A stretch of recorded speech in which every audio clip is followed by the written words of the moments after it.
Un cours en miracles, version intégrale, 39, chapitre 5.6. Guérison et entièreté. 6. Temps et éternité. Dieu en sa connaissance n'attend pas, mais son royaume est dépouillé tant que tu attends. Tous les fils de Dieu attendent ton retour, tout comme tu attends le leur. Les retards n'ont pas d'importance dans l'éternité, mais ils sont tragiques dans le temps. Tu as choisi d'être dans le temps plutôt que dans l'éternité, et tu crois donc que tu es dans le temps. Or ton choix est à la fois libre et changeable. Ta place n'est pas dans le temps. Ta seule place est dans l'éternité, où Dieu lui-même t'a placé à jamais. Le sentiment de culpabilité préserve le temps. Il induit la peur de la riposte ou de l'abandon et assure ainsi que le futur sera comme le passé. Voilà la continuité de l'ego. Elle donne à l'ego un faux sentiment de sécurité en lui faisant croire que tu ne peux pas t'en échapper. Mais tu peux et tu dois le faire. Dieu t'offre en échange la continuité de l'éternité. Lorsque tu choisis de faire cet échange, tu échanges simultanément la culpabilité contre la joie, la méchanceté contre l'amour et la douleur contre la paix. Mon rôle est seulement de désenchaîner ta volonté pour la rendre libre. Ton ego ne peut pas accepter cette liberté et il s'y opposera à tous les moments possibles et par tous les moyens possibles. En tant que son faiseur, tu reconnais ce qu'il peut faire parce que c'est toi qui lui en as donné le pouvoir. Souviens-toi toujours du royaume, et souviens-toi que toi qui fais partie du royaume, tu ne peux pas être perdu. L'esprit qui était en moi est en toi, car Dieu crée avec une parfaite équité. Laisse le Saint-Esprit te rappeler toujours son équité, et laisse-moi t'enseigner comment la partager avec tes frères. De quelle autre façon la chance pourrait-elle t'être donnée de la réclamer pour toi-même ? Les deux voix parlent simultanément pour des interprétations différentes de la même chose, ou presque simultanément, car l'ego parle toujours en premier. Les interprétations alternatives n'étaient pas nécessaires jusqu'à ce que la première ait été faite. L'ego parle en jugement et le Saint-Esprit renverse sa décision, de même qu'en ce monde une cour supérieure a le pouvoir de renverser les décisions rendues par un tribunal inférieur. Les décisions de l'ego sont toujours fausses, parce qu'elles sont fondées sur l'erreur même qu'elles ont été faites pour soutenir. Rien de ce que l'ego perçoit n'est interprété correctement. Non seulement l'ego cite et il l'écriture pour servir ses propres fins, mais il interprète l'écriture pour qu'elle lui serve de témoin. La Bible est une chose effrayante au jugement de l'ego. La percevant comme effrayante, il l'interprète avec crainte.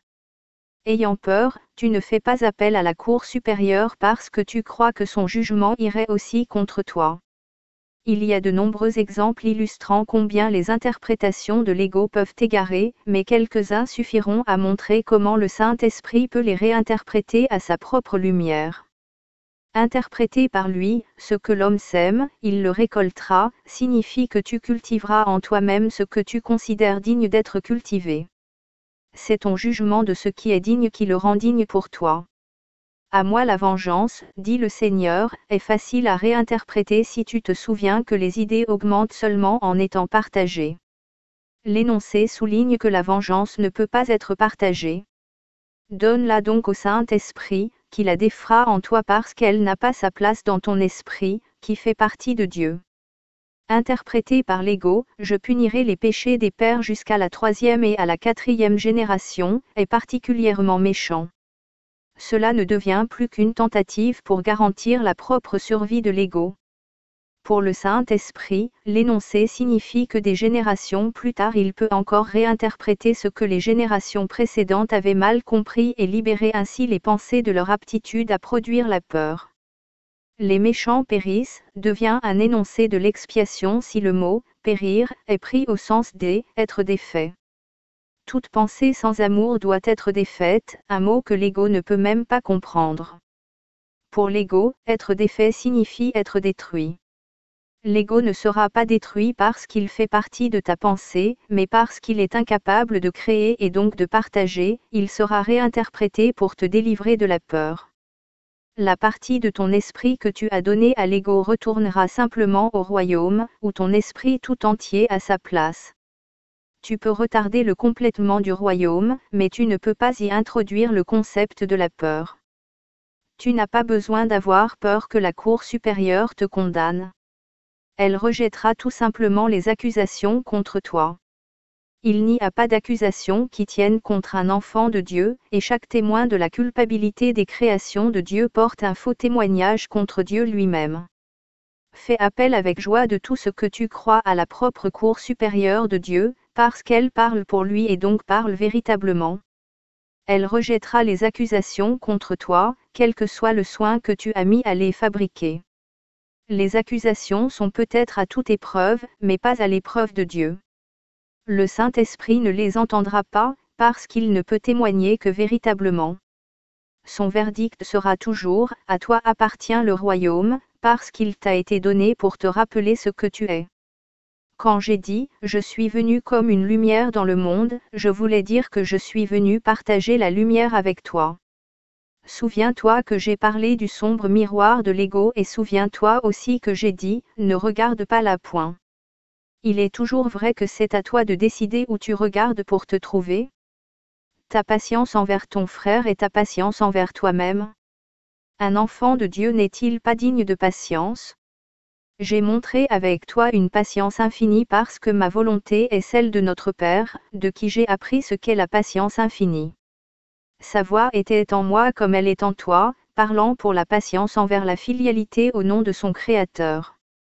Maintenant tu dois apprendre que seule la patience infinie produit des effets immédiats. C'est ainsi que le temps est échangé contre l'éternité.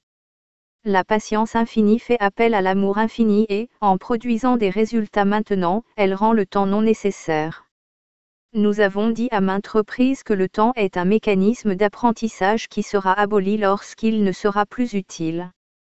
Le Saint-Esprit, qui parle pour Dieu dans le temps, connaît aussi que le temps est insignifiant. Il te rappelle cela à chaque instant du temps qui passe, parce que sa fonction particulière est de te ramener à l'éternité, puis de rester pour y bénir tes créations.